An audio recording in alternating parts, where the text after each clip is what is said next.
story is that China is aiming for 5% growth or thereabouts this year. Economists say that's relatively conservative compared to China's potential, but they say the key message coming from this National People's Congress is that the Communist Party leadership wants to make sure that that target is met, because last year the economic growth in the country fell well short of expectations, largely because of China's own strict and long-running COVID-19 policies, making it nigh on impossible for big manufacturers there to keep things moving. The hope this year from the central bank is that by increasing borrowing to help debt-laden local governments and by trying to get a handle on the fairly wild ride that the property sector has felt that's roiled global stock markets, and by trying to increase investment in technology and technological development among its high-tech companies, all of this can be solved. And so the real story here is that China wants to try and bounce back as quickly as possible from COVID-19, but it's being relatively conservative about the types of stimulus measures it's using to achieve that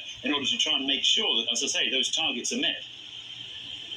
Richard, this begs the question, China's foreign policy is a controversial topic. So what do we expect to hear during these meetings regarding foreign policy?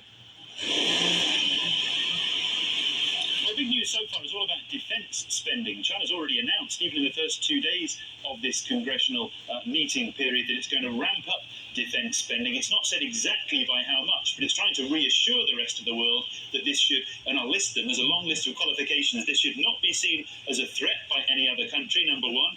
This is in line with global increases in ramping up defence spending, number two. And number three, it says this is reasonable and appropriate based on China's role as a major country. Now, this is all an effort to try and appease concerns that may exist internationally about the threat posed by a massive Chinese military, and of course comes as China continues to face increasing tensions, especially with the United States, over its perceived ties to Russia during this conflict in Ukraine. There's also concerns over China's political and potential military intentions with regards to the self-governed island of Taiwan. And here in Asia, China's also got a whole list of territorial disputes with Southeast Asian neighbours in the South China Sea. So any news about an increase in defence spending clearly rattling a few cages, but China doing its best, as I say, to list out these reasons why this should not be an international concern.